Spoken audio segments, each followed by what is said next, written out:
ভাই আরও 1 বছর বাড়াইছে। আসসালামু আলাইকুম, সবাই কেমন আছেন? আমি আপনাদের ভাই জাহিদ, বাংলা টু মালায়ালাম থেকে। ওকে, অবৈধদের দেশে যাওয়ার সময়সীমা আজকে শেষ দিন ছিল। আজকে 30শে এপ্রিল। আজকে 30শে এপ্রিল।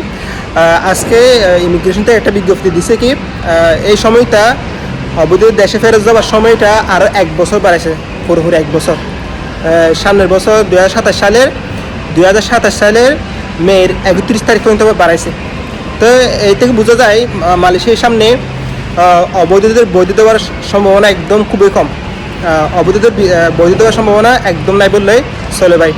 তো যারা দেশে যেতে চান অবশ্যই দেশে যেতে পারবেন, কিন্তু অবৈধদের বৈধ দেওয়ার সম্ভাবনা খুবই কম ভাই।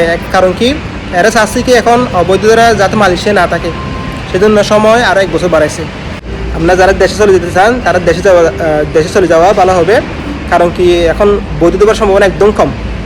ওকে, সবাই ভালো থাকবেন। বাংলা টু মালায়ালাম সাথে থাকুন। আসসালামু আলাইকুম।